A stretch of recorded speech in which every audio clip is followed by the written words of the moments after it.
그러니까 사실 레위기의 핵심 구조를 꼽으라고 한다면 레위기 11장 45절을 꼽을 수 있습니다. 나는 너희 하나님 되려고 너희 애굽 땅에서 인도해낸 여호와라. 내가 거룩하니 너희도 거룩하라. 그래서 레위기의 핵심은 뭐예요? 거룩이죠. 내가 너희 하나님 되려고 하니까 너희가 거룩해야 내가 너희 하나님 될 수가 있다. 그러니까 너희들 거룩해져라.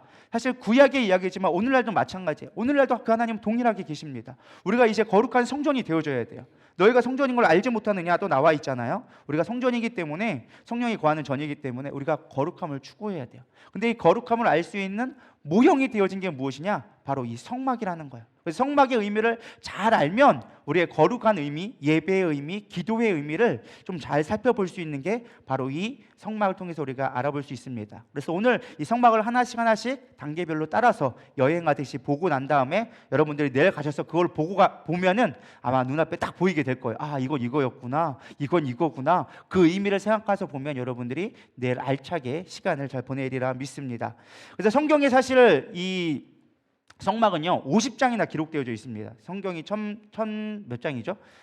1182장인가요? 네, 89장. 예, 제가 지금 잠을 못 자가지고 지금 자야 할 시간이에요. 제가 아직 시차 적응이 아직 안 돼가지고 아침 7시에서 10시 사이에 그렇게 졸리고 오후 6시가 되면요 또 그렇게 졸려요. 지금 비몽사몽에 지금 하고 있다는 거 여러분 감안하시고 말이 헛나가거나 조금 버벅거려도 이해해 주시기 바랍니다. 그래서 어쨌든 성경의 전체 주제에 50장이나 할애할 만큼, 이 50장이니까 별거 아닌 것처럼 보이지만 사실은 한 사람의 인물을 깊이 보여준 것도 20장 이상 넘지 않아요. 근데 50장의 전부를 할애할 만큼 성막은 성경 전체에서 중요한 역할을 감당하고 있다. 그래서 출애굽기 13장, 그 다음에 레위기 18장, 민수기 13장, 신명기 4장, 히브리서 4장 총 50장을 할애해가지고 사실은 이 성막을 이야기해주고 있어요. 특별히 성막은 히브리서에 보면 예수님을 모형이라고 잘 이야기해주고 있습니다. 히브리서 10장 19절 20절에 보면 특별히 예를 들면 형제들아 우리가 예수의 피를 힘입어 성소에 들어갈 담력을 얻었나니 그 길은 우리를 위하여 휘장 가운데 열어놓으신 새로운 살 길이요 휘장은 그의 곧 육체니라 라고 나와져 있습니다. 그래서 예수님의 모습을 예표하는 모습으로서 성막을 그대로 보여주고 있어요. 앞으로 계속 나오겠지만 하나하나 성물 하나하나가 다 예수님의 모습을 예표해주고 있고 예수님의 구속적인 사역, 구원의 여정들을 잘 보여주고 있는 게 성막 속에 숨겨져 있는 이야기입니다. 그래서 성막에 나타난 성막의 다양한 어떤 이름들을 보면 성막은 성막이라고만 얘기하지 않습니다. 이제 터버너클이라고 해가지고 성막이라는 대표적인 이름을 쓰지만 다양한 표현으로 성경에 기록되어져 있습니다. 첫 번째로 이제 생추리얼이라고 성소라고 구분되어지는 게 있어요. 출애굽기 25장 8절에 내가 그들 중에 거할 성소, 거룩한 장소라고 해가지고 생추리얼이라고 얘기하고요. 두 번째 회막, 모임의 장소, 텐트 오브 미팅. 그래서 만남의 장소, 사람들이 모이는 장소로 많이 이 성막을 또 회막이라고도 얘기합니다. 29장 4절에 보면 너는 아론과 그의 아들들을 회막문에서, 회막이라는 것은 어떤 다른 장소가 있는 게 아니라 성막을 회막이라고 이야기했던 모습이 나옵니다. 또 증거막이라고 나와져 있습니다. 텐트 오브 테스티모니 혹은 위트니스라는 말로 표현을 쓰는데요. 민수기 1장 50절에 보면 그들에게 증거의 성막. 그래서 하나님이 함께 하신 증거, 너희들이 이제 구원받은 증거, 어떤 테스티모니 너희들 증거가 되어준다라고 해서 증거막이라고도 얘기합니다. 혹은 그냥 장막이라고 해서 텐트라고도 번역해 놓은 어떤 형태를 얘기할 때는 텐트라고도 이야기하고 있습니다. 특별히 구약의 성명은 어떤 곳을 했던 곳이냐, 왜 하나님이 성막을 만들게 하셨느냐라고 살펴보면 가장 중요한 목적 중에 하나가 하나님을 계시하기 위해서였어요.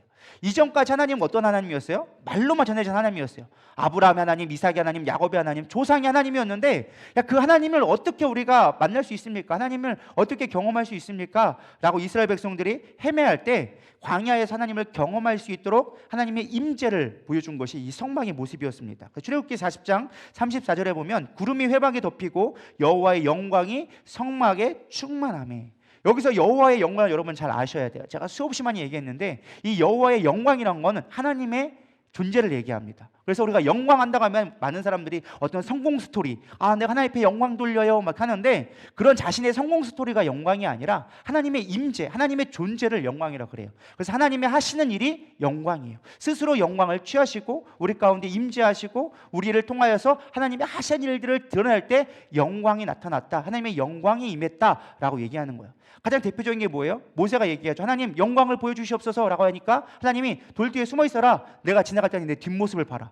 아니 영광을 보여달라는데 하나님을 보여주기 시작한 거예요. 근데 앞모습을 보면 네가 죽을 줄 모르니까 내 뒷모습을 봐라, 내 그림자를 봐라 라고 하면서 영광을 드러냈을 때 자신의 모습을 드러낸 모습을 보게 되어집니다. 쉽게 말하면 뭐예요? 구름이 회막에 덮이고 여호와의 영광이 거했다는 건 하나님의 임재를 상징한다라는 거예요. 그래서 성경에 이 성막은 하나님의 임재를 상징하는 장소였어요. 오늘날로 말하면 교회의 모습이 될 수 있겠죠. 우리가 예배 모일 때 둘셋이 모일 때 하나님의 그곳에 거하시는 것처럼 우리가 거룩한 성전이 되어져서 하나님의 임재를 경험할 때 성막을 경험하게 되는 것입니다.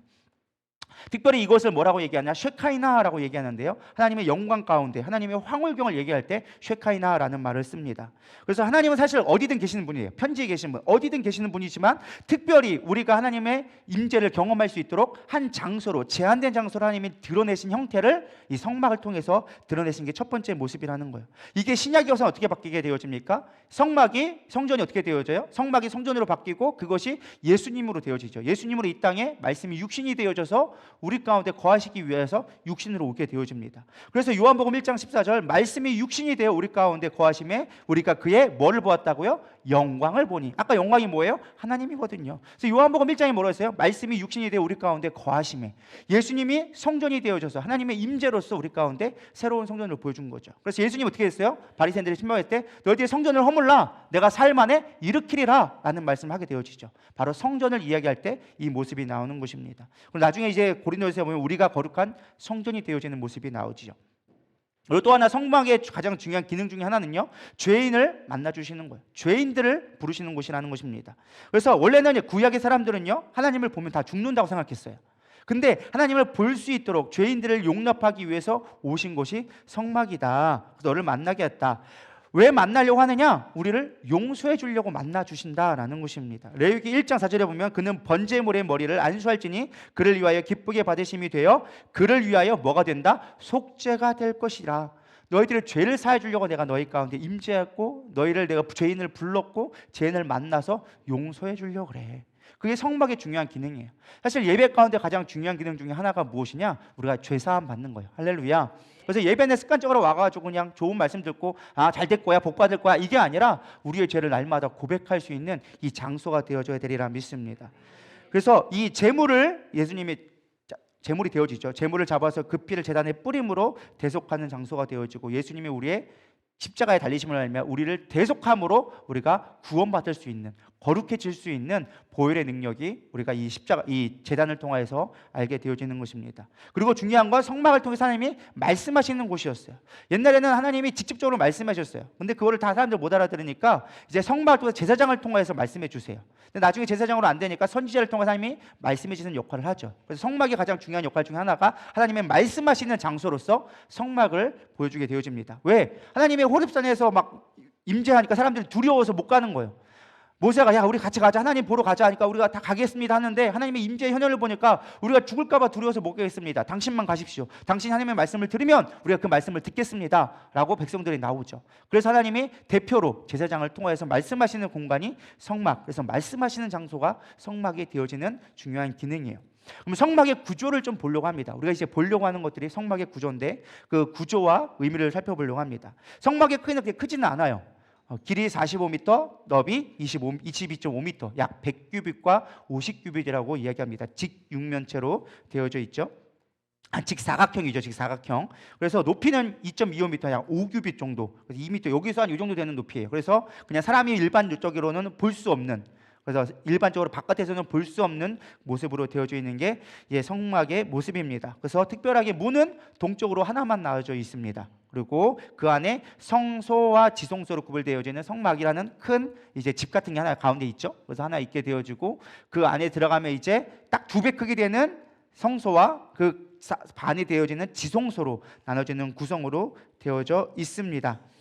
첫 번째 가장 먼저 만나게 되는 게 이제 하얀 이 테두리 벽이라고 부를 수 있는 세마포 장을 만나게 되어집니다. 출애굽기 21장 9절에 보면 너는 성막의 뜰을 만질지니 남쪽을 향하여 뜰 남쪽의 너비가 100규빗 세마포 뭐를 쳐서요? 휘장을 쳐서 한쪽을 당하게 할지니 라고 나와져 있습니다. 세마포 휘장이 나옵니다. 이거 세마포 휘장이 나오는데요, 어쨌든 하나로 되어져 있어요. 통으로 되어져 있는 휘장으로 되어져 있고요, 동쪽으로 되어져 있습니다. 이 사이에 이제 남북으로 이제 20개, 동서로 10개로 해가지고 총 60개의 기둥 사이로 뺑 둘러서 이제 세마포장이 되어져 있는데요. 영적인 적용은 무엇이냐? 이 세마포는요, 거룩함을 상징합니다. 순교를 상징합니다. 그래서 우리가 거룩한 백성으로서 세마포 옷을 입어야 된다라고 신약적인 의미로 해석하게 되어집니다. 특별히 이 성막을 볼 때는요, 우리가 광야에서 옷이 더러워지잖아요. 근데 깨끗한 세마포를, 하얀 세마포를 봤을 때 그 앞에 갔을 때 우리의 더러움이 드러나게 되어져 있어요. 우리가 거룩한 곳에 나아갔을 때 우리의 죄됨이 드러나게 되어져 있는 거예요. 다 더러운 곳에는 표가 안 납니다. 그러나 거룩한 옷을 입게 되었을 때 우리의 죄악이 밝히 드러나게 되어지는 것이죠. 그래서 특별히 이 세마포로 둘러싸이는 것을 통하여서 우리가 거룩함이라는 의미를 깊이 생각해 볼 수 있습니다. 특별히 그 안에 아까 얘기했던 기둥이 있어요. 성막 기둥이 있는데 이제 27장 10절에 11절에 보면은 나와 있죠. 읽지는 않겠습니다. 남북으로 20개, 동서 10개, 총 60개로 되어 있다고 말씀드렸습니다. 근데 여기에 높 받침으로 되어져 있고 거기에 이제 고리로 연결해서 서로 끈으로 연결되어져 있습니다. 서로가 연결되어져서 넘어지지 않게끔 기둥만 세우는 게 아니라 받침대를 세워서 서로 끈으로 서로에게 교차되어서 묶어져서 이게 무너지지 않도록, 바람에 무너지지 않고 서로가 서로를 의지하며 나갈 수 있도록 선으로 고리를 통해서 묶여져 있습니다. 이거는 오늘날 뭘로 의미하느냐? 성도라고 이야기합니다. 교회가 성도 하나하나가 서로 연결되어져서 거룩한 옷을 입을 때 우리가 성전의 모습, 거룩한 교회가 될 수 있다라는 것을 상징적으로 보여주고 있습니다. 특별히 이때 지었던 재료가, 대부분 성막에 지을 때 썼던 재료가 시띠나무라는 것으로 지어졌어요. 시띠나무 여러분 들어보셨나요? 시띠나무가 뭘 것 같아요? 1번 좋은 나무다, 2번 안 좋은 나무다. 이런 질문했을 때는 뭔가가 있으니까 제가 함정을 넣을 생각이 없겠죠. 시띠나무 되게 안 좋은 나무 중에 하나예요. 가시나무. 그냥 광야에서 흔하게 볼 수 있는 가시나무예요. 울퉁불퉁하고 똑바로 나가는 백향목이나 좋은 나무가 아니라 그냥 쉽게 볼 수 있는 가시 덩굴 나무라고 보면 볼 수 있습니다. 근데 그걸로 사실은 성막을 지었다라는 거예요. 무엇을 의미하느냐? 성도가 세워질 때는요, 하나님이 잘난 사람을 쓰는 게 아니라는 거예요. 누구나 하나님 앞에 흔하게 있는, 누가 잘나서 쓰는 것이 아니라 하나님이 쓰시는 사람은 잘 다듬어진 사람을 쓴다라는 것을 우리가 좀 영적인 의미로 해석해 볼 수 있습니다. 하나님이 잘난 사람 쓰는 게 아니라 하나님 앞에 잘 순종하고 다듬어진 사람을 하나님 부르신다. 그래서 우리는 하나님 앞에 잘 훈련받고 연단되어져야 돼요. 그래서 때로 하나님이 그 방법이 좀 힘들고 우리를 아프게 할 수 있지만, 깎이는 아픔도 있지만, 그럼에도 불구하고 잘 다듬어지면 우리가 거룩한 교회로 세움받게 되어지고 거룩한 성도로 쓰임받을 수 있게 되어진다라는 걸 여러분들이 묵상하면 더 의미가 있으리라 믿습니다. 그래서 내일 가시면 딱 성경의 기둥이 보인다. 아, 저게 나구나. 저게 나구나. 그래서 저걸 붙들면서 여러분들 내가 거룩하게 쓰임받아야지 이렇게 생각하시면 더 은혜가 있으리라 믿습니다. 가장 먼저 들어가는 이제 성막을 외부에 봤다가 가장 먼저 들어가는 입구로 우리가 이제 들어가 보려고 합니다. 입구는 뭐가 있느냐? 성막 문이 있어요. 특별히 유일한 문, 성막에는 여러 가지 문이 있는 것이 아니라 딱 하나의 문이 있습니다. 유일한 문에 거기에다가 딱 방향도 정해져 있어요. 동쪽으로 난 문. 사실 성막은 돌아다니면서 세워졌대요. 쌌다가 폈다 쌌다 폈다 그냥 계속 계를처럼 이동을 하면서 세워진 게 성막이었습니다. 근데 이거는 지을 때 한 가지 제일 중요한 원칙이 동쪽을 향해서 성막이 짓게 되어져 있어요. 막 지 맘대로 갔다가 여기가 지형이 좋으니까 여기를 입구로 해야지, 여기가 출입구가 좋으니까 여기로 해야지, 그런 게 아니라 어떠한 지형에 있든지 그들은 동쪽으로 문을 하게 나와져 있습니다. 이것 또한 의미가 있는데요. 일단은 첫 번째 거, 유일한 문이라는 거예요. 성경에서는 이 유일한 문을 무엇을 상징하느냐? 오직 예수 그리스도만 구원받음을 상징적으로 보여주고 있습니다. 요한복음 10장 9절에 보면 뭐라고 나옵니까? 내가 문이니 누구든지 나로 말미암아 들어가면 구원을 받고 또는 들어가며 나오며 꼴을 얻으리라. 나 외에는 문이 없다라고 예수님이 말씀해 주고 계시다는 거예요. 그 유일한 문을 상징적으로 보여주는 게 이 동쪽으로 유일한 문이라는 거예요. 특별히 이 문에는 뭐라고 나오느냐? 청색, 자색, 홍색 실로 세 가지 실로 이제 장식되었다고 하는데, 이건 여러 가지 의미를 얘기합니다. 특별히 예수님을 상징하는 모습이 나오는데, 이 세 가지 중에 자색은 이제 왕족을 선택합니다. 그래서 마태복음은 족보로 시작하잖아요. 왜 그러냐? 그분이 왕족이라는 걸 설명하기 위해서 족보를 처음에 마태복음 시작하는 거예요. 그래서 왕 대신 주님을 나타내는 게 마태복음이고요. 또 마가복음은 예수님이 우리의 죄를 위해 고난 받으시는 주님은 나오거든요. 그래서 고난 받으시는 주님이 마가복음. 그리고 또 나와 있는 게 누가복음, 흰색이거든요. 의의 모습, 희생하는 모습이 나와져 있고 하나님의 신성을 드러나는 모습이 나옵니다. 청색은 이제 그리스도의 신성, 예수님의 완전한 신인성을 타는 게 요한복음의 신학의 특징이잖아요. 여러분 깊이 공부하시면 나오는 부분입니다. 그냥 그런 게 있다라고 알고 계시면 좋을 것 같아요. 그래서 사복음의 예수님의 다양한 모습을 이제 청색, 홍색, 자색, 이제 흰색실로 이제 나타나는 모습을 보여주고 있습니다. 그리고 또 하나가 아까 동쪽이라고 얘기했잖아요. 동쪽으로 났다. 성경에서 동쪽은 가장 좋은 의미가 동쪽이에요. 그래서 항상 빛이 임하는 곳, 해가 어디서 떠서 어디서 지죠? 동에서 떠서 서로 지죠. 그래서 광명이 가장 먼저 비치는 곳이 동쪽이에요. 그래서 빛이 비치는 곳을 향할 수 있도록 하나님의 임재가 가장 먼저 임할 수 있는 곳을 향하여서 문이 나와져 있는 거예요. 빛이신 예수님이 우리 가운데 임재한다는 모습으로 사실 성경에 동쪽으로 나 있다라는 것을 여러분들이 생각하시면 되겠습니다. 그래서 우리가 갈 때 혹이라도 내일 질문할지 모르겠지만 성전에 문이 어디로 나 있습니까? 그랬을 때 여러분들은 답할 수 있기를 소망합니다. 내일 가가지고 몰라요, 안 알려줬어요. 어딘가에 문이 있겠죠. 뭐 이렇게 얘기하면 안 돼요. 그래서 항상 동쪽으로 나 있다라는 것을 알고 있으면 좋을 것 같습니다. 그러면 우리가 성막에 딱 들어가면 맨 처음 보이는 게 뭘까요? 뭐 이렇게 어렵게 생각해요. 화면 다 나오는데 이게 뭔지 설마 모르시나요? 번제단. 번제단입니다. 우리 출애굽기 27장 7절에서 8절, 38장 1절에서 8절에 잘 나와져 있는데요. 나중에 읽어보시면 좋을 것 같고요. 필요하시면 제가 이 원고를 드릴 테니까 여러분 원고를 요청하시면 제가 프린트해서 드리도록 하겠습니다. 자세히 읽어보면 잘 나와져 있어요. 번제단은요 크진 않습니다. 2.25m 넓이 2.25m, 높이 정사각형에 2.25m로 되어 있고 높이는 1.35m 한 이 정도쯤 되죠. 그렇게 크진 않아요. 이 정도쯤 된다고 생각하시면 됩니다. 역시 이것도 시띠나무 조각목으로 만들어져 있어요. 아카시아 나무라고도 불러요. 그래가지고 가시가 있으니까 우리나라 말로 번역하다 보니까 가시가 있는 나무, 그러니까 아카시아 나무를 한 건데 사실은 시띠나무라고 광야에 흔하게 있는 그냥 가시나무 덩굴 같은 그런 좀 나무가 있습니다. 그래서 그 나무로 만들어졌고 이 번제단에다가 놋을 덮어 씌워가지고 이제 불에 타지 않게끔 만든 게 이 번제단입니다. 그래서 놋으로 만들어졌고요. 번제단의 단은 미츠바라라고 얘기하는데 이거는 죽이다라는 뜻을 갖고 있어요. 특별히 또 여기서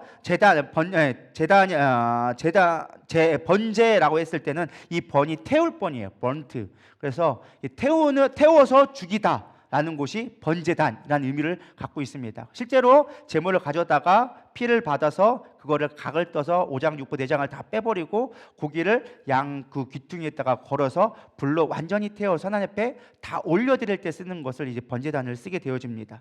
그래서 하나님 앞에 제물을 올려드리는 번제단, 가장 대표적인 것이 이 번제단이죠. 이 번제단에 특별히 제물을요, 이 희생 제물을 쓰게 되어지는데 사실 당시에는 주로 많이 양을 썼습니다. 그리고 이제 1년에 속죄제 할 때는 이제 소를 드리는 소를 드리고 그 피를 받아서 나중에 이 안에 있는 지성소 안에 있는 시은소 법궤 뚜껑에다가 피를 부으면서 대속죄를 하게 되어지고 하나님의 음성을 듣고 광야로 인도하는 그런 일들을 하게 되어진 것을 나중에 보게 되어집니다. 오늘날 이 번제단의 의미가 무엇이냐, 특별히 이 제물의 의미가 무엇이냐, 첫 번째는 예수님이 바로 우리의 번제물이 되어졌다라는 것입니다. 그래서 성경 말씀에 보면 죄 없는 어린 양, 우리의 죄를 지고 가는 하나님의 어린 양, 이사야서에 나오죠. 하나님의 어린 양이 간다라는 거 했을 때 그 희생제물, 그래서 아세살이라고 그러죠. 우리의 죄를 담당한, 그래서 그 아세살 양이 되어지는 게 바로 이 번제단에 쓰여지는 희생제물로 쓰여집니다. 오늘날에는 어떻게 얘기하느냐, 오늘날 성도가 산 제물이 되어져야 한다라고 성경에선 가르쳐주고 있습니다. 로마서 12장 1절에 보면요, 그러므로 형제들아 내가 하나님의 모든 자비하심으로 너희를 권하노니 너희의 몸을 하나님이 기뻐하시는 거룩한 산 제물이 되게 드리라. 이는 너희가 드릴 영적 예배니라. 여러분, 제물대라고 해서 여러분 목 따라하는 게 아니에요. 어느 교회에서 그걸 보여준다고 실제로 양을 중고등학생한테 거기서 잡는 모습을 보여줘가지고 한때 이슈가 되셨죠. 지금은 구약처럼 그렇게 우리가 막 피를 흘리며 할 필요는 없어요.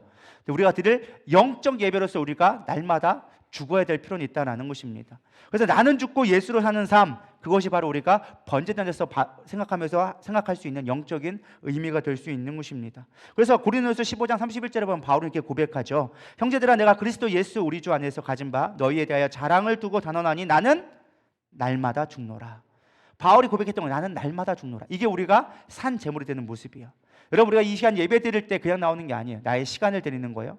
나의 물질을 드리는 거예요. 나의 생각을 드려야 돼요. 나의 마음과 몸을 드려서 나는 죽고 예수로 산다는 고백이 되어졌을 때 우리가 번제단에 가는 거예요. 특별히 이 번제단은요, 구원의 의미를 상징합니다. 그래서 예수님의 희생의 대값으로, 그 피값으로 우리가 구원받는 모습, 우리가 속죄되어지는 구원의 능력을 상징할 때 번제의 의미를 생각할 수 있다는 거예요. 그래서 구원의 여정 가운데 들어갔을 때, 우리가 거룩한 회막 안에, 교회 안에 들어갔을 때 가장 먼저 만나는 게 구원을 받아야 되는 거예요.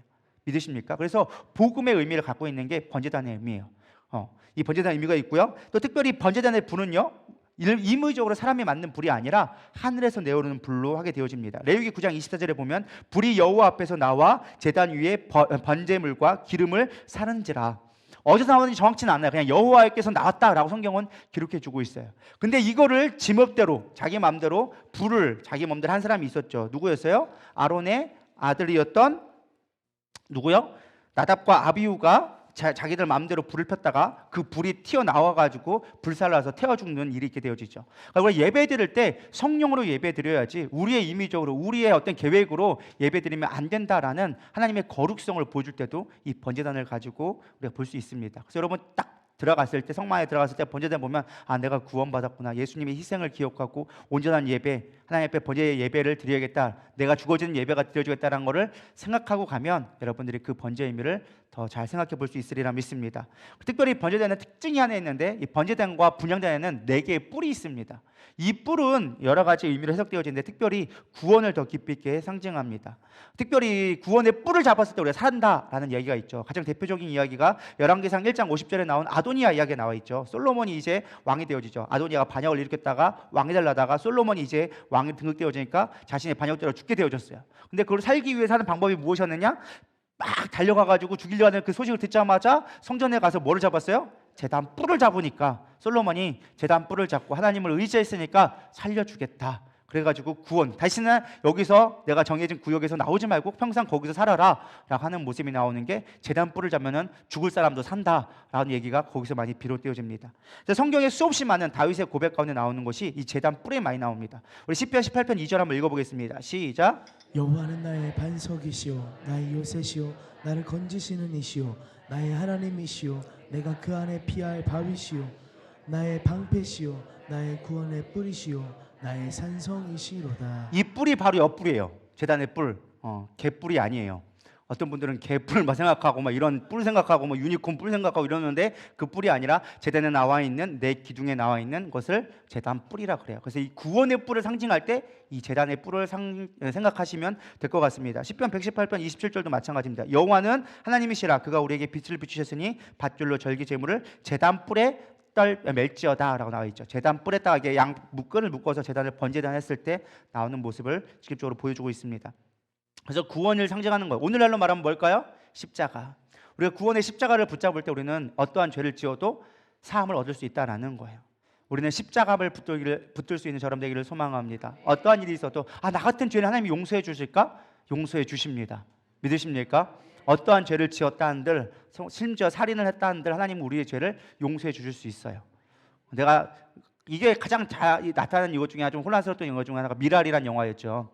살인을 했는데 하나님이 용서해 주셨대. 나는 용서하지 않았는데 도대체 그 문제는 어떻게 해결되는 거냐? 우리가 혼란스러워하는 분들이 가끔 있더라고요. 제가 좀 설명을 드리자면 하나님 우리를 용서해 줄 수 있어요. 그러나 사람과의 관계는 내가 풀을 건 풀어야 된다는 거예요. 그 죗값을 내가 감당해야 돼요.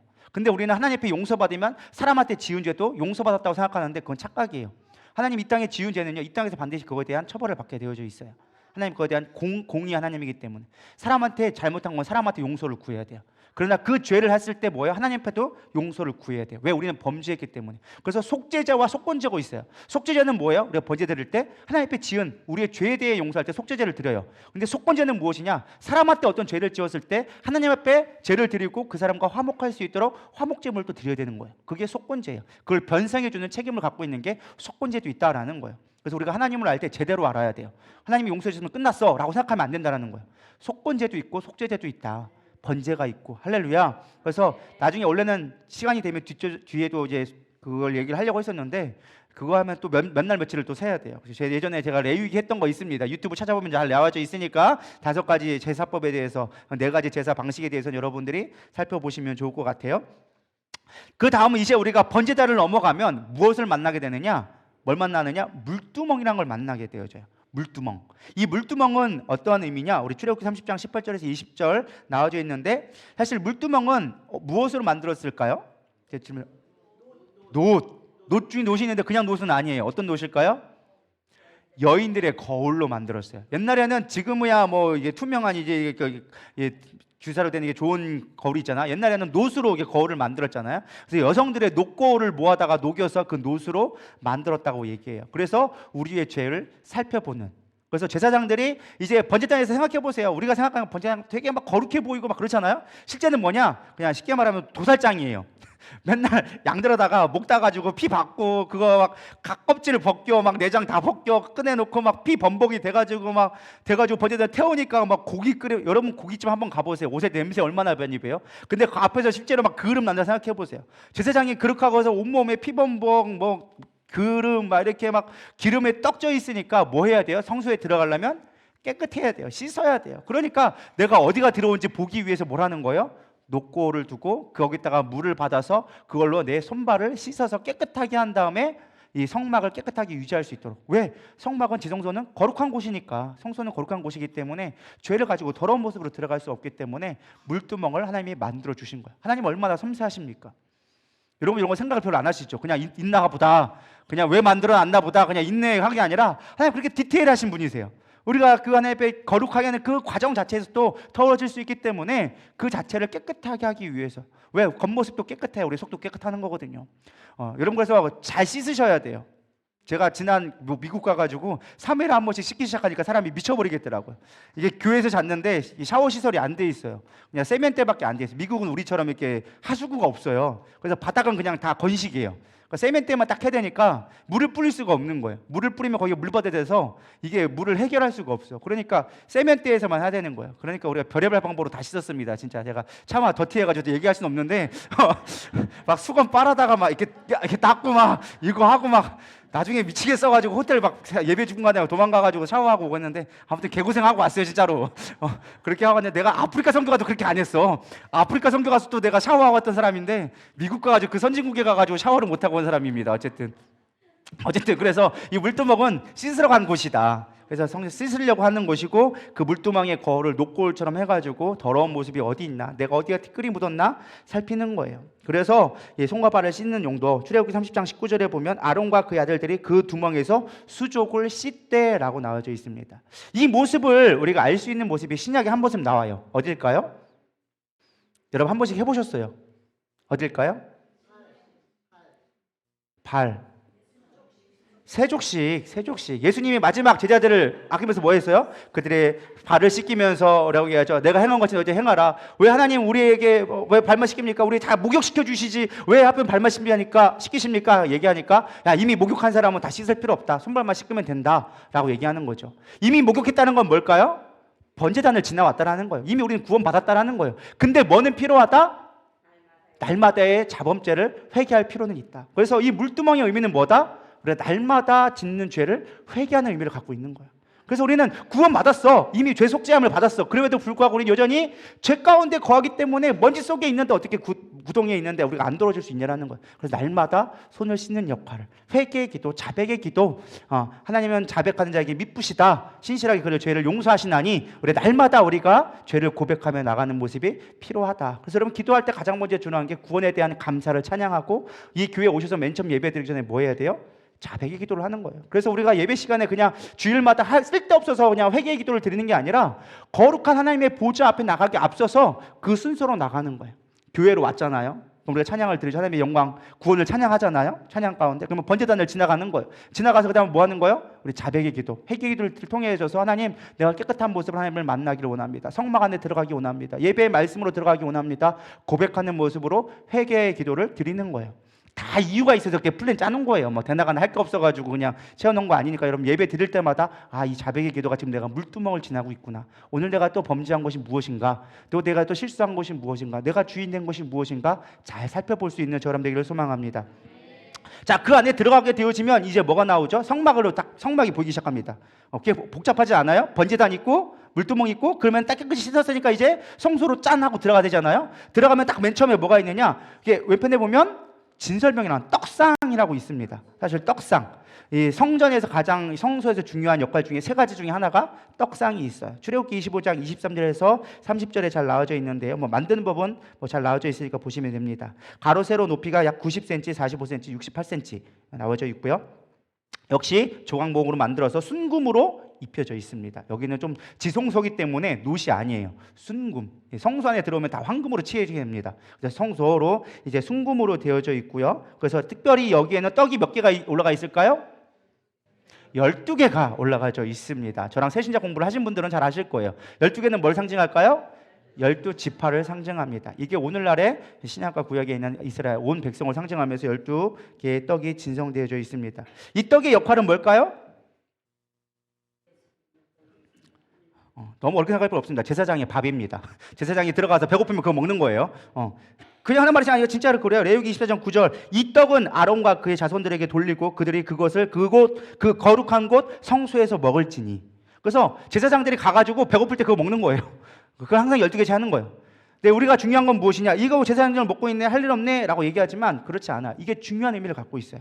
떡은 무엇이냐? 우리가 영적인 의미를 보면 예수님을 상징하고 있습니다. 신약에 오면 요한복음 6장 48절. 내가 곧 생명의 떡이니라. 요한복음 6장 51절. 나는 하늘에서 내려온 살아있는 떡이니 사람이 이 떡을 먹으면 영생하리라. 내가 줄 떡은 곧 세상의 생명을 위한 내 살이니라 하시니라. 그래서 구약에 있는 이 떡의 모습이 나중에 예수님으로 오고 예수님을 우리가 그 죽으심으로 말미암아 그 살을 먹을 때, 그 살을 먹는다고 그 고기 뜯어 먹는 게 아니라 예수님의 말씀이죠. 말씀으로 육신에 오셨기 때문에 그 말씀을 먹을 때 우리는 살아가게 되어진다. 특별히 우리는 무엇으로 부름받았기 때문에? 제사장으로 부름받았기 때문에. 베드로전서 2장 9절에 보면 너희는 왕같은 제사장이요 라고 나와 있잖아. 우리 제사장으로 부름받은 거예요. 제사장 사명을 감당하려면 우리는 뭐 해야 돼요? 떡을 먹어야 돼. 그럼 말씀을 잘 묵상하고 계십니까? 떡을 먹는 방법이 여러 가지가 있어요. 설교를 통해서 여러분들이 먹을 수가 있어요. 근데 이거는 누가 해주는 밥이야. 근데 중요한 건 여러분들이 해 먹을 수 있어야 돼요. 믿으십니까? 해 먹는 건 뭐예요? 묵상하고 성경을 공부하고 그걸 통해서 내 거로 소화시킬 수 있는 과정이 되어져야 돼요. 그래서 여러분들이 이 떡을 먹으라, 이 책을 먹으란가? 어쨌든 그 책이 있는데 그걸 여러분들이 말씀을 잘 먹기를 소망합니다. 날마다 묵상하고 깊이 있게 알아야 돼요. 그래서 여러분 성경을 좀 깊이 있게 알려면 어떤 분들이 이런 고백을 하시더라고요. 나는 성경을 읽어도 모르겠다. 아무리 읽어도 남는 게 없다. 그냥 읽으면 다 영적으로 좋다고 하니까 읽어봤는데 여전히 지나가면 남는 게 없다. 뭐 읽었는지 모르겠다 라고 하시는 분이 있는데 그런 분들은 저에게 오시면 됩니다. 뭐 어렵지 않습니다. 저랑 한 2박 3일 저거랑 공부하면 성경이 좀 보이기 시작할 거예요. 일단은 성경 전체적인 개관을 볼 줄 알아야 돼요. 개관을 볼 줄 알고 각 권마다 의미가 무엇인지 그리고 그 안에서 깊이 있게 들어가는 훈련들을 좀 하면 성경을 볼 수 있는 눈이 생기기 시작합니다. 여러분 아는 만큼 보이게 되어져 있어요. 그래서 공부를 많이 하셔야 되고 성경은 어쨌든 날마다 공부하셔야 돼요. 그래서 그렇게 하시면 좋겠습니다. 이 부분은 또 다른 부분이니까 넘어가도록 하겠습니다. 그래서 떡을 우리가 날마다 먹어야 된다. 먹어야 살 수 있다. 그리고 그 옆에 반대편에 보면은 뭐가 있을까요? 금촛대가 있어요. 촛대는 뭐 할까요? 빛을 밝히는 거예요. 출애굽기 25장 31절에 40절 잘 나와져 있는데요. 반대편에 금촛대가 되어 있는데 이거를 캔들스틱이라고 얘기하고 등대라고도 얘기합니다. 등대의 역할이 뭐예요? 비치는 거니까 등대라고도 표시합니다. 성전에서 가장 비싼 게 이겁니다. 얘는 순금으로 되어져 있어요. 순금으로 되는데 무게가 약 45kg 정도 된다고 합니다. 요즘 시세로 제가 계산을 해봤어요. 제가 또 이런 것도 제가 궁금해서 잘 알잖아요. 계산을 들여봤더니 시가로 38억 5,875만 원. 시가로 지금 시가로 38억 약 대략 한 40억 퉁칠 수 있다. 그래서 이거 하나 제대로 구하면 여러분 인생이 펼칠 수 있다라는 생각을 갖게 되어집니다. 여러분 영적인 촛대도 잘 붙들기를 소망합니다. 황금 촛대만 찾고 돌아다니지 마시고 인디아나 존스 하지 마시고 우리 영적인 촛대를 잘 붙잡으면 여러분 인생이 바뀔 수 있다고 좀 믿습니다. 특별히 제사장들이 하는 거는 이 촛대에다가 감람류, 쉽게 말하면 올리브유죠. 순수한 우리 벌진 올리브라고 있잖아요. 그거를 올려서 끊이지 않게끔 빛을 비칠 수 있도록 설계되어져 있습니다. 그래서 이 불빛은요, 특별히 오늘날 영적인 의미는 교회의 사명을 얘기합니다. 그래서 사명을 얘기할 때 촛대를 옮긴다라는 표현이 계시록에 또 나와져 있는 것을 보게 되어집니다. 그래서 늘 날마다 이거를 하게 됐고요. 제사장의 가장 큰 사명 중에 하나가 떡 먹고 그냥 놀고 먹고 하는 것이 아니라 여기에다가 기름을 채우는 것.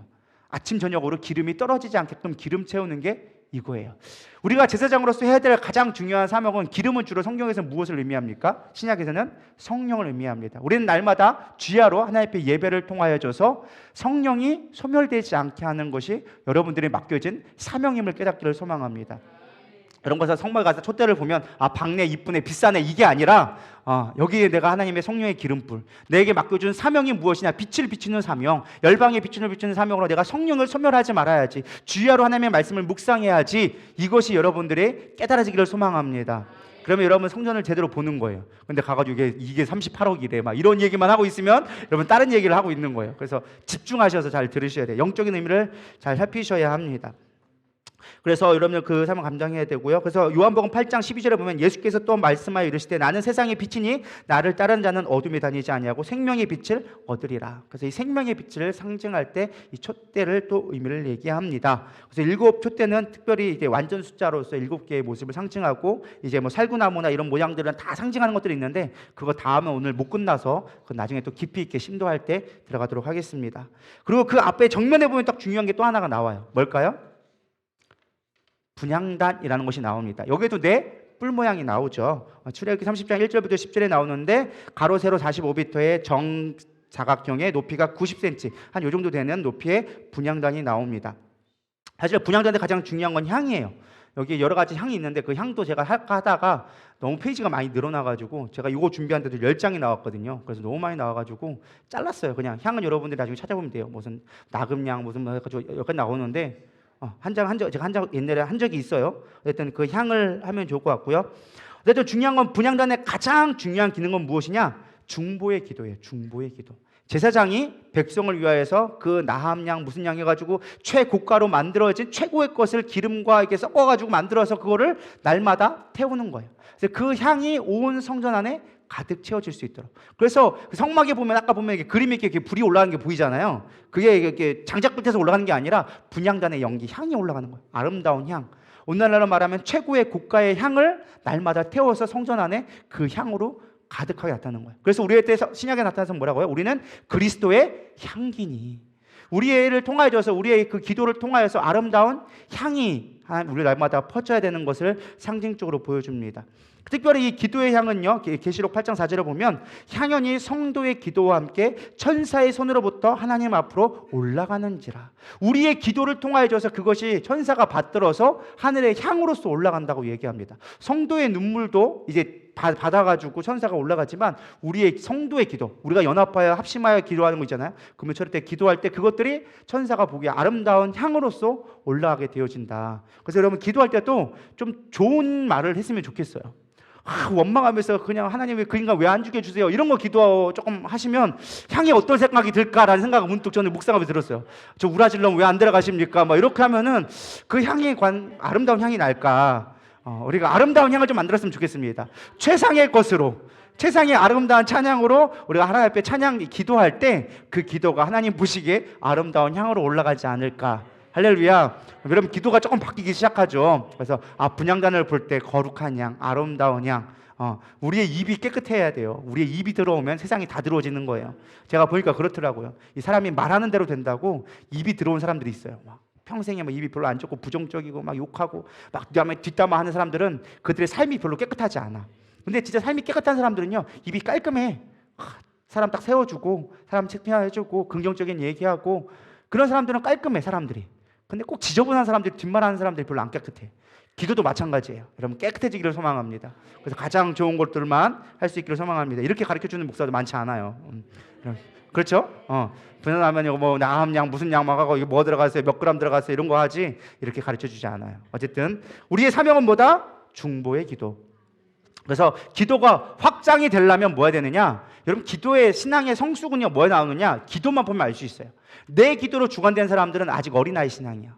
왜? 어린아이들은 내 거밖에 몰라. 근데 성숙되어지면 무엇이냐? 지경이 넓어지기 시작하는 거예요.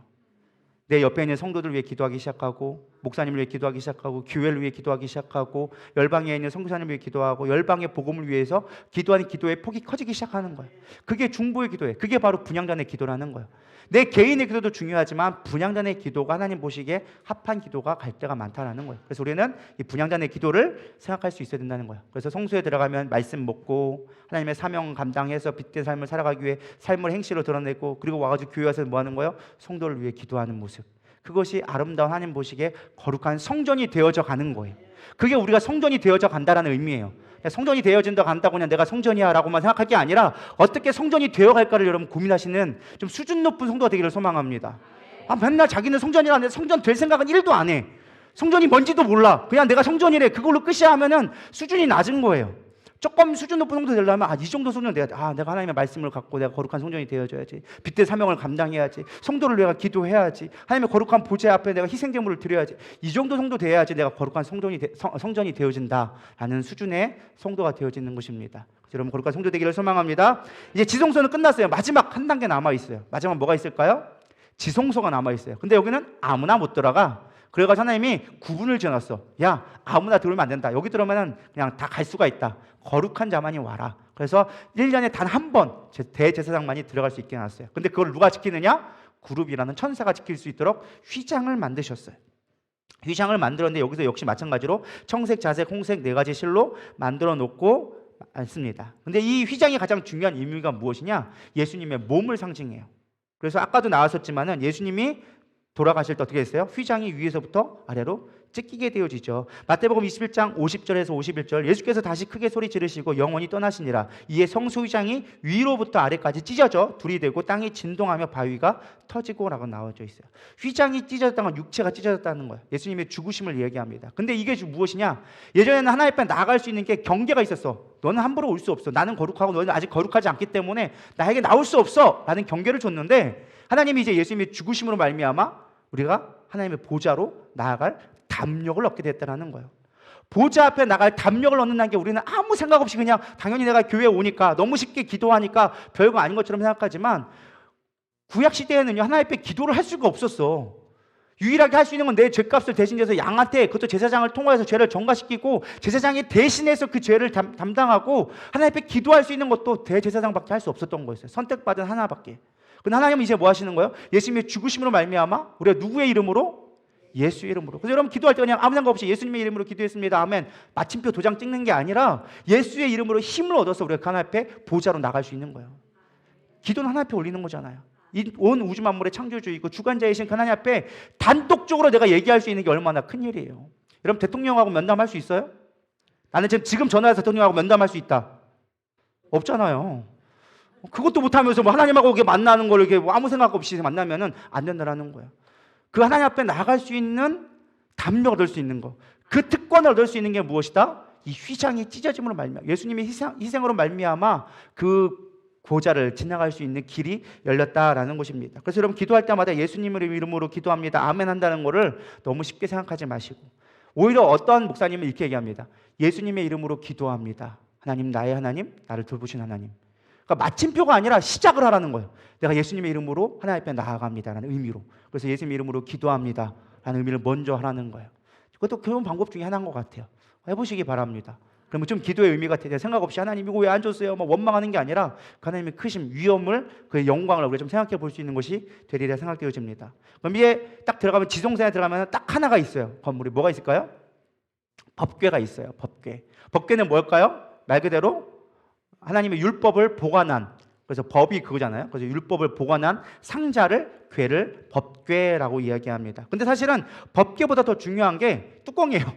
우리가 볼 때는 뚜껑 별거 아닌 것처럼 보이지만 사실 이 성전에서 중요한 건 제일 중요한 게 이 법궤의 뚜껑인 시은소라고 불리는 멀시시트라고 불리는 이 시은소가 가장 중요한 것 중에 하나입니다.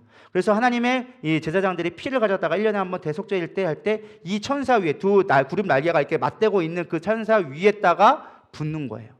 보면 그 피를 가지고 천사들이 그 피를 가져다 하나님이 죄를 속죄하시고 흠양하셨다라고 해서 하나님의 이제 영광이 임하면서 셰카 영광이 임하면서 하나님 앞에 백성들이 이끌 말씀을 주실 때 이 시은소에다 피를 붓는 게 가장 중요한 이 시은소가 나옵니다.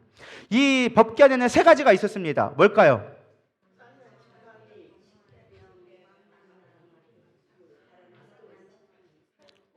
알 것 같은데 알 건데 어물어물하면 또 헷갈리기 시작하죠. 첫 번째는 만나가 있었습니다. 특별히 만나 항아리가 있었어요. 만나 항아리가 있었고 또 하나는 모세가 아니라 아론의 쌍난 지팡이가 있었고 세 번째는 깨어진 십계명의 두 돌판이 있다라고 기록되어져 있습니다. 특별히 만나는요 무엇을 상징하느냐? 출애굽기 16장 33절에 보면 또 모세가 아론에게 이르되 항아리를 가졌다가 그 속에 만나 한 오멜을 담아 여호와 앞에 두어 너희 대대로 간수하니라. 왜 하필이면 만나를 보관하라고 했을까요? 왜 만날까요? 사실 법궤는요 기억하라고 남겨놓은 거예요. 근데 그것이 좋아서 기억했을까요? 안 좋아서 기억을 했을까요? 안 좋았기 때문에 그런 거예요. 하나님은 좋게 해주셨는데 그거를 안 좋게 되었기 때문에 큰 사건들이 있었어요. 그 사건들을 기억하라고 주신 게 이 만나 안에 있는 세 가지 물품이에요. 첫 번째 만나는요 사실 이스라엘 백성이 광야에서 먹을 게 없었잖아요. 그래서 하나님이 만나를 주신 거예요. 딱 하루 먹을 만큼만. 그리고 주일에는 뭐 가지 말아라. 그걸 미리 내가 맞고 그걸 먹어라. 그래서 한 5매씩 취해라. 1인당 한 5매씩 취해라. 그래서 딱 했는데 그때 욕심을 부렸어. 그래가지고 막 나중에는 막 딱 썩게 되어지죠. 거기까지는 하나님이 용납했어요. 문제는 뭐냐? 이들이 먹다 보니까 질리기 시작하네. 그 튀겨 먹고 볶아 먹고 다 해 먹었는데 그래도 질리기 시작하는 거야. 그래가지고 하나님 앞에 불평하기 시작했어요. 처음에는 하나님 앞에 이 꿀과 같은 하나님이 만나를 주셨는데 막 하다가 뒤에는 뭐라고 하냐면은 이제 뭐라고 써놨는데도 모르겠네. 여기 봤더니 박한 식물. 이 박한 식물을 우리한테 줘가지고 맛없는 걸 우리한테 줘가지고 힘들게 한다고 하나님 앞에 원망을 하게 되어지죠. 하나님이 화가 났어. 이것들 은혜도 모르고 이 광야에서 내가 너희들을 죽지 않도록 내가 날마다 한 번도 안 쉬고 내가 다 줬는데 약속한 대로 줬는데 이것 가지고 좋다고 할 때는 언제고 이제 와가지고 이 게으른 것들. 그래가지고 화가 나가지고 뭐를 보냈어요? 불뱀을 보냈어요. 독사를 보내가지고 다 물려주게 생긴 거죠. 그래서 노뱀을 보죠. 이걸 보면은 살아나리라. 순종하는 자는 살아나리라. 보는 자는 살아나리라. 그러면서 이 만나가 축복의 상징이었는데 은혜의 상징이었는데 원망의 상징, 불평의 상징으로 바뀌어버리게 된 거예요. 하나님 그걸 가지고 기억하라는 거죠. 너희들 은혜를 잊지 말아라. 은혜를 불평하기 시작하면 내가 가만두지 않을 거야. 이거 잊어버리지 마. 그래서 만나를 볼 때마다 은혜의 상징이기도 하지만 심판의 상징이기도 한 거예요. 너희들 불평하지 마. 불평하지 마. 너희 주는 은혜가 족하다. 너 충분하게 내가 주는 거니까 그냥 거저받은 거, 은혜를 거저받은 은혜 그거 잘 간직해. 제발 잊어버리지 마. 그거 받으면 너희들 심판받는다라는 거. 오늘날 우리도 마찬가지예요. 하나님이 주신 은혜가 얼마나 많아요. 근데 우리는 예를 들면 처음에 결혼할 때만 해도 단칸방에 살아도 얼마나 좋아. 하나님 감사해. 이런 집을 준 거 너무 감사해요. 조금 이제 생각하고 애 하나 낳기 시작하면 집이 너무 좁아요. 최소한 그래도 원룸은 투룸은 되잖아요. 애들하고 먹고 나면 이 집에서 어떻게 살아요? 투룸 가면 하나님 이제 컸는데 좀 이제 넉넉하게 살아야죠. 남들 보기도 그런데 한 3, 40평 아파트는 살아야 되지 않나요? 3, 40평 아파트를 시작하면 노년에 하나님 좀 있어야죠. 이거 갖고 되나요? 하면서 더 큰 걸 원하잖아요.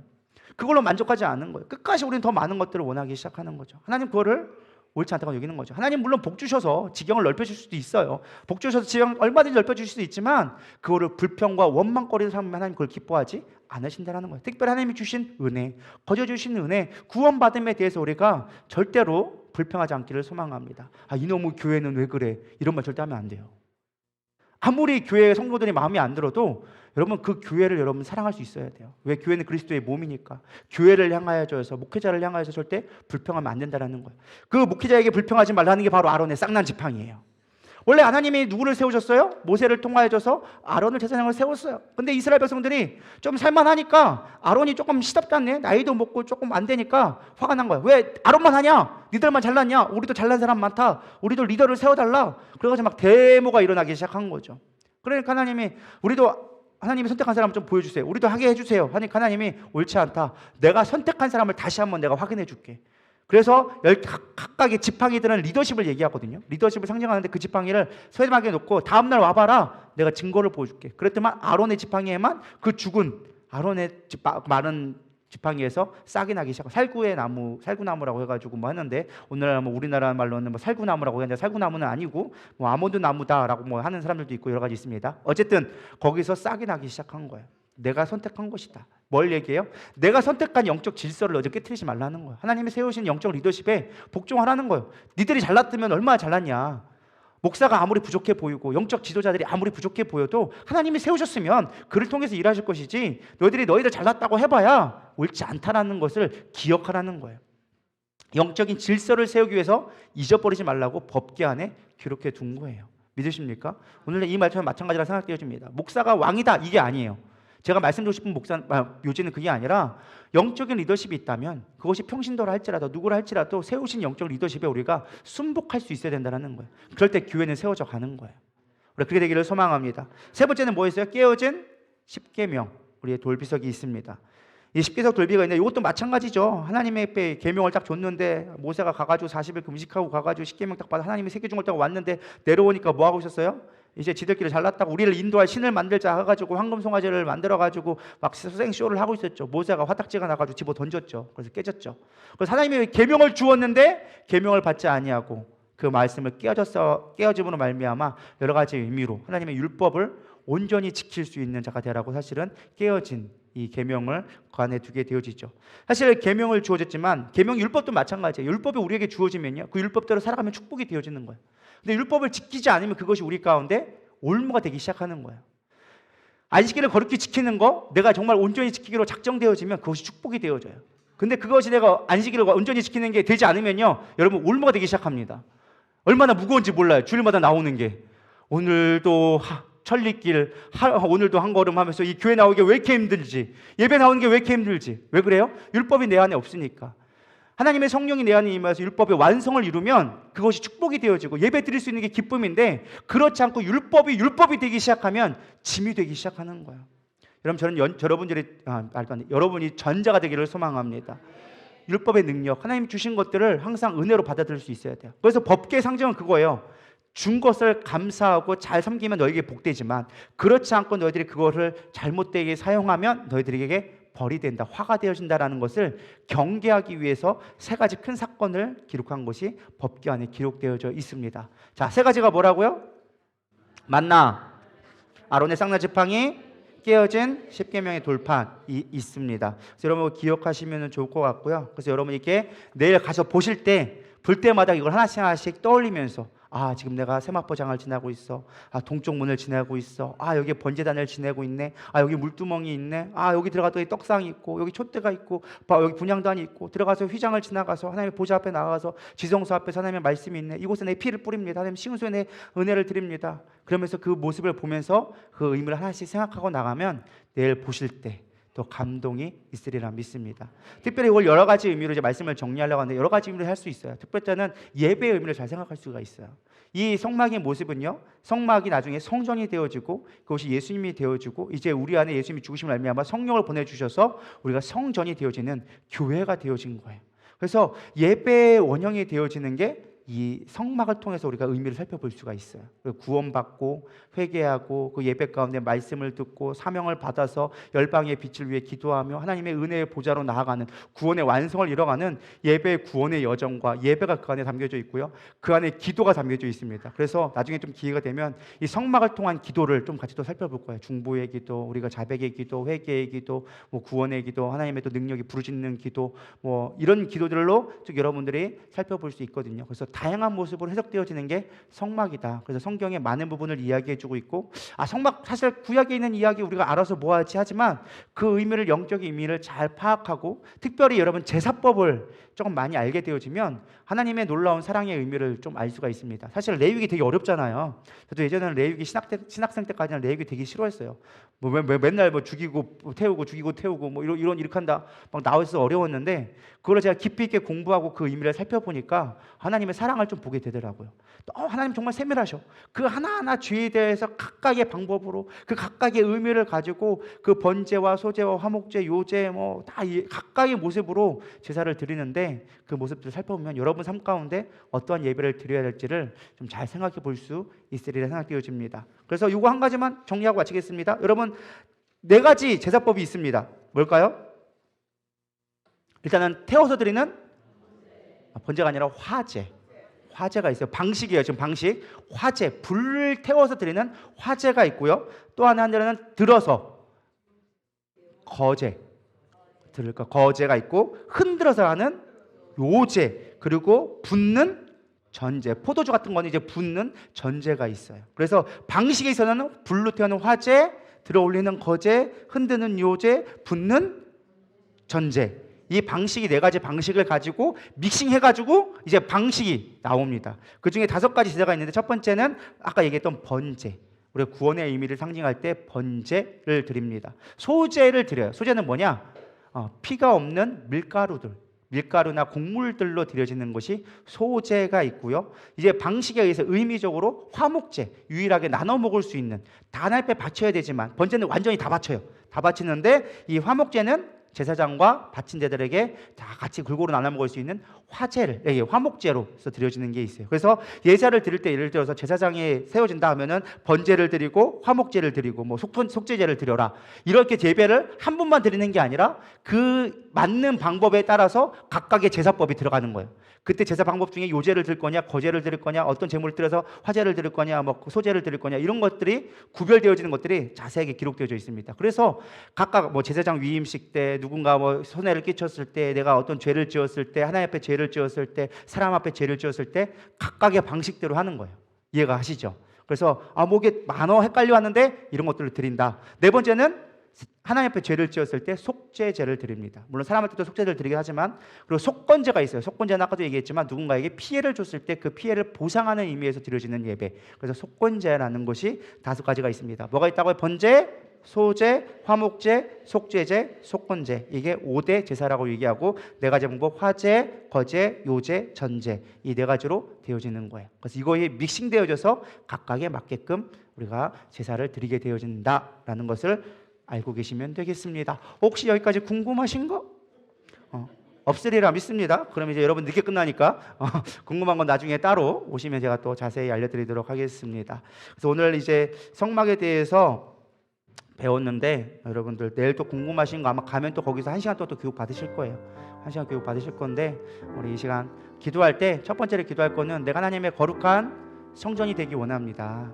아까도 언급했지만은 우린 거룩한 성전이에요. 근데 우리가 말로만 성전, 내가 성전이지 라고 하지 마시고, 내가 성전이 되어져 가는 여러분 됐으면 좋겠습니다. 기둥으로서, 번제로서, 화제로서, 하나님 어떤 그 촛대로서 여러분들의 각각의 모습들을 떠올려가면서 내가 성전이 되어져 가는 모습들을 그려갔으면 좋겠습니다. 특별히 성전이 되어져 간다는 것은 내 개인적인 신앙이 아니라 옆에 있는 성도들을 살펴가는 거예요. 하나님이 우리를 부르신 목적은요, 너만 잘 먹어라, 너만 구원받아라가 아니라 우리를 부르신 목적이 하나님의 영혼 구원하려고, 영혼을 살리고 열방 하나님의 증인되기 위해서 우리를 부르심을 믿습니다. 그래서 우리가 무엇보다 이제 전도를 앞두고 있는데, 19일 전도 축제를 하게 되어지는데 그걸 위해서 기도해 주시면 감사하겠습니다. 제가 이번에 가서 느낀 것 중에 하나가 무엇이냐, 교회가 교회다울 수 있는 것, 가장 중요한 건 우리가 영혼에 관심이 있을 때 하나님이 부어주시는 것들을 보게 되어집니다. 그래서 여러분들, 우리가 교회가 잘 되는 건 뭘 우리끼리 모여서 예배드리고 뭐 좋은 악기 시스템 뭐 좋은 거 하는 거 좋습니다. 그게 나쁘다는 게 아니에요. 하나님을 높이는 거 정말 좋아요. 근데 정말 더 중요한 건 무엇이냐, 하나님이 축복하는 교회, 하나님이 번성케 하는 교회의 특징은요, 영혼을 관심 있는 교회예요. 그래서 전도하기에 힘쓰고 잃어버린 영혼들, 상처받은 영혼들을 회복시키는 것에 관심 있는 교회가 반드시 부흥되고, 그런 교회가 물질도 하나님의 또 하는 그 안에 화목도 회복되게 된 걸 보게 되어집니다. 그래서 여러분들 반드시 기도할 때 가족 구원을 기도해 주시고, 또 내 주변에 아파하는 자들이 있다면 그들 위해 기도했으면 좋겠습니다. 특별히 육체적인 연약함, 또 영적인 연약함이 있을 때 여러분 생각날 때마다 기도해 주세요. 제가 이번에 미국 가서 우리 교회 계획, 담임 목사님이 갈 때 좀 계획을 세워와라, 비전을 보고 와라 했는데, 제가 한 가지 좀 생각했던 것 중에 하나가 그거예요. 우리 교회를 전 성도를 사역화 시켜야 되겠다. 다 군사로 만들어야겠다. 제가 해보니까 그 나쁘지 않더라고요. 사실 저 처음에는 제가 조금 뺀질뺀질 거리냐고, 안사라고 해도 그냥 예배 시간에 좀 나와 있고 막 조금 힘들었거든. 막 못 씻으니까 사람이 막 미치겠더라고요. 막 다 짜증이 나더라고. 그래서 막 좀 뺀질거렸는데 나중에 쇼부를 봤죠. 애들하고, 야, 우리 어떻게 할까? 그냥 우리끼리 가가지고 여행하고 우리끼리 좋은 거 보고 오고 다른 미국 교회 보고 올까? 아니면 여기 가서 정말 미친 척하고 여기에 정말 우리가 올인할까? 얘기를 했었어요. 근데 1시간 동안 산책하면서 얘기하면서 하다가 우리가 어차피 왔으니까, 그걸 각오하고 왔으니까 올인하자. 그때부터 이제 안수도 하고 막 여러 가지 했죠. 근데 그때부터 주목해서 보기 시작한 거예요. 근데 제가 깨달은 게 무엇이냐, 우리 모든 성도가 여러분 이렇게 영적인 능력을 여러분 이미 충분히 받았어요. 우리 담임 목사님 같은 능력자가 많지 않아요. 그런 자부심을 갖기를 원합니다. 여러분이 그냥 볼 때는 그냥 원래 있으면 잘 몰라. 있으면 잘 몰라. 이 목사가 얼마나 똑똑한지 여러분 잘 몰라. 맨날 그냥 들으다 보니까 그냥 그런가 보다 하고 마는데, 다른 유튜브 보세요. 보면은 이제 얼마나 잘 가르치는 줄 알게 되어져요. 어쨌든 있으면 잘 모르는데 여러분 이미 충분히 배웠어요. 지적으로나 영적으로나 이미 여러분 충분하게 되어져 있어. 이제 뭐 해야 되냐? 써먹어야 돼. 우리가 성도들 올 때마다 이제 다 같이 붙들고 기도하고, 그러면 또 영적 공격도 받아요. 그 귀신이 나한테 붙기도 하고 내 귀신이 거기 붙기도 하고 왔다 갔다 하기도 해요. 막 그러면 네가 미쳤나 내가 미쳤나 막 정신 왔다 갔다 할 수 있는데, 그 또한 이겨내야 성장하는 거예요. 믿으십니까? 뭐 처음부터 수술 잘하는 사람 어디 있어? 안 그래요? 수술도 실수도 해보고 넘어져 보고 공격도 당해보고 막 이러면서 성장되어지는 거예요. 뭐 때론 그것 때문에 막 시험 들기도 하겠지만 잘 이겨내기를 소망합니다. 그래서 붙어 있으면 하나님이 반드시 하게 되어져 있어서 우리 성도를 다 사역화 시켜야겠다, 무장시켜야겠다, 써먹어야겠다. 너무 고이 모셔만 뒀다. 그래서 우리 성도들의 특징이 보니까 가만히 보니까 다 머리만 디미네. 기도해 줄 생각들은 안 하고 뭐 아픔의 소리 안 하고 다 머리만 디밀기가 바쁘더라고. 그렇게 하면 성장이 안 돼. 성장하면 딴 데 없어요. 이제 여러분들이 기도해 주는 자가 되어줘야 돼요. 그래서 서로가 서로를 위해서 옆 사람 손 붙잡고 기도해 주시고, 그렇다고 되나가나 머리 안수하라는 이런 뜻이 아니에요. 안수는 머리 안수는 기름 부은 자만이 할 수 있는 거고, 여러분이 손을 붙잡고 여기 어깨에 손을 얹어주고, 같은 동성이라면 가슴에 손을 대주고 이렇게 기도해 주는 것도 많은 위로가 되리라 믿습니다. 그래서 여러분 기도할 때 이따가 옆 사람 붙잡고 같이 기도해 주시고, 그 사람을 위해서 같이 중보 기도해 주고, 그 사람의 영혼을 위해서, 그 사람 전도자를 위해서 같이 기도해 주고, 그게 성전이 되어져 가는 거예요. 믿으십니까? 성전 되어져 간다고 내가 예배 잘 드렸으니까, 헌금 잘했으니까, 건축 헌금 많이 했으니까 성전 세웠겠지. 그것도 귀하지만 진짜 하나님이 원하시는 성전을 세워가는 건 한 교회를 세워가는 거예요. 옆 사람 세워가고 나도 그걸로 인하여서 같이 세워져가는 영적인 교회, 살아있는 교회, 그런 교회가 우리 누리다 교회 되기를 축복합니다. 지금 찬양 반주 뭐 하고 있죠? 뭐예요? 제가 오늘 아직 시차 정리 안 돼가지고 그걸 못 뽑았어요. 말씀 준비하자고. 우리 잃어버린 나의 눈물 찾게 하여 주소서. 우리 찬양 한번 부르시고 우리 서로를 위해서 기도했으면 좋겠습니다. 하나님, 내가 거룩한 성전 되게 하여 주시옵소서. 그러기 위해서 내가 거룩한 성전을 위해서 옆에 있는 사람 전도하며 영혼을 위해 기도하기를 원합니다. 우리 고백하고, 특별히 마지막 세 번째는 우리 무주가 지금 건축 중에 있습니다. 아무것도 없는데 시작했어요. 하나님 하시리라 믿습니다. 너희는 행하라. 너희는 가만히 있어. 내가 하나님 됨을 알지어다. 우리 방법 하지 말고 하나님의 방법으로 기도하며 하나님 하실 일들을 기도하며 나가는 우리 누리다 성도 되기를 축복합니다. 우리 세 가지를 놓고 기도하며 나가도록 하겠습니다.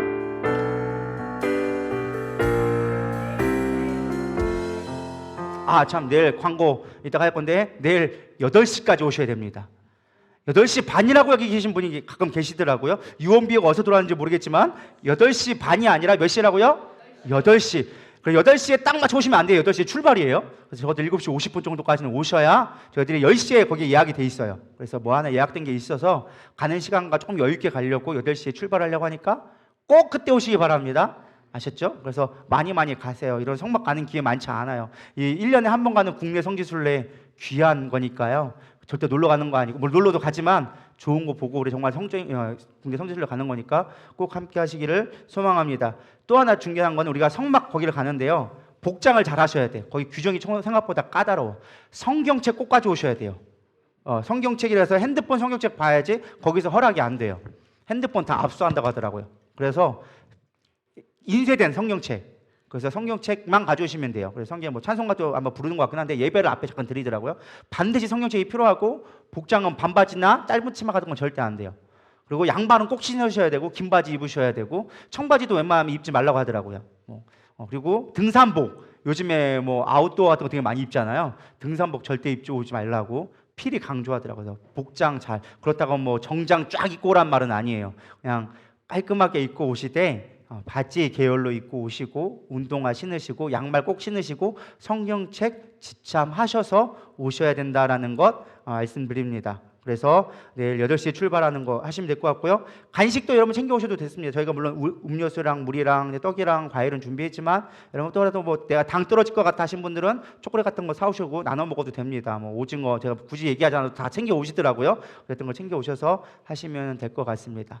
없으시죠? 다른 광고사항? 더 궁금한 거 없으시면 우리 시간 잃어버린 나의 눈물 찾게 하셔서 찬양하고 기도로 나가겠습니다.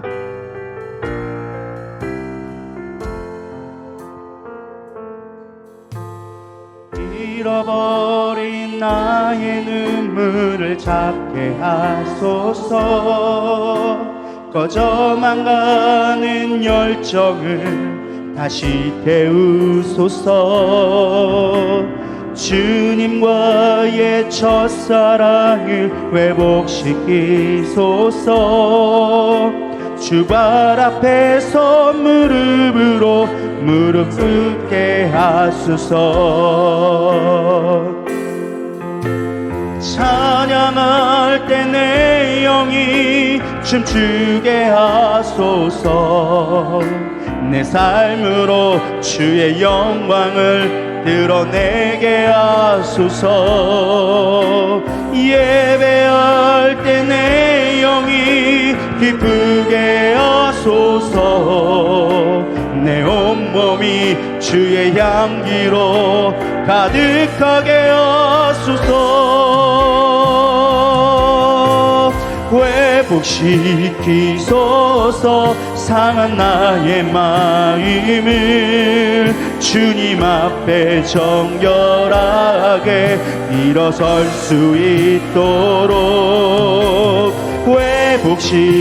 회복시키소서. 지친 나의 모습을 주님 앞에 정결하게 나갈 수 있도록 회복시키소서. 회복시키소서. 상한 나의 마음을 주님 앞에 정결하게 일어설 수 있도록 회복시키소서. 지친 나의 모습을 주님 앞에 정결하게 나갈 수 있도록. 우리 말씀을 생각하면서 하나님, 내가 거룩한 성령이 되기를 원합니다. 하나님, 영혼들 위해 힘쓰는 우리 교회 되게 하여 주시옵소서. 특별히 19일 날 이제 아버지 가족 초청장치, 이제 영혼 구원을 위해서, 전도를 위해서 전도 축제를 엽니다. 하나님, 이 가운데 정말 하나님의 부르심의 가운데 준비된 영혼들이 오게 하여 주시옵시고, 우리가 그 영혼들을 위해 눈물을 흘릴 때 그 영혼들을 주님께서 친히 움직여 주시리라 믿습니다. 아니, 그 고백으로 그 영혼들을 위해 눈물을 흘리며 기도하며 나가기를 소망합니다. 또한 지금 우리 교회가 건축 중에 있습니다. 하나님 행하시옵소서. 우리가 가만히 있어 하나님됨을 바라보기를 원합니다. 하나님의 능력의 하나님, 무소부지하신 하나님, 능력의 하나님이 우리 하나님 될 수 있도록 우리 가운데 역사해달라고 우리 세 가지를 놓고 우리 주여 세 번 부르면서 기도하며 나가도록 하겠습니다. 기도하시겠습니다. 주여, 주여, 주여. 아버지를 왜 견들세라 왜 켜라 왜 연들세라 왜 켜라 왜 연들세라 왜 켜라 바바바디세라 왜 카바바바카 아마를 이런 늘스러 왜 켜라바라 이런 늘스러 왜 켜라 왜 연들세라 왜 켜라바라 왜 켜 이러바 요만들스켜라 왜 켜라바라바라 연들세라 왜 켜라바라 왜 연들스켜라 왜 켜라바바바디스커. 하나님, 우리가 거룩한 성령이 되게 하여 주시옵소서. 하나님의 나라를 세워가는 성령으로 역할을 감당하게 하여 주시옵소서. 우리가 성막을 공부했습니다. 이런 머리로만 하는 성막이 아니라 그 안에서 하나님의 역사하시는 보게 하여 주시옵시고, 그 의미를 되살려가면서 내가 거룩한 성령이 되어져 가는 것이 무엇인지 깨달을 수 있도록 인도하여 주시옵소서. 내일 성막을 보고 우리 직접적으로 경험하게 되어졌을 때 우리 눈에 직접 보이시는 하나님, 임재하신 하나님, 우리 가운데 거하신 하나님을 묵도하며 나갈 수 있도록 인도하여 주시옵소서. 우리 가운데 역사하신 하나님을 바라보기를 원합니다. 능력의 하나님, 믿음의 하나님, 아버지 하나님, 이것에 우리 가운데 기도하고 소원하는 것들이 이루어지기 원하오니 하나님 역사하여 주시옵소서. 능력으로 임하여 주시옵소서. 우리의 문제들을 가지고 주 앞에 나가기를 원합니다. 우리의 깨졌던 마음들, 우리의 흩어졌던 마음들, 우리의 잃어버린 열정들, 우리의 잃어버렸던 소망들이 다시금 회복되게 하여 주시옵시고, 하나님의 성전이 세워져 가던 다시금 세워져 갈 수 있도록 주님 축복하여 주시옵소서. 와연널스커라 연널스러바 커라바바 연널스커라 바바바바바카 미라바라 위에 건널스러바 커라바라 널스러바 건널스러바카. 잃어버린 영혼들 이렇게 아버지 몸부림치기를 원합니다. 그동안 방치됐던 우리의 가족들, 우리의 잃어버린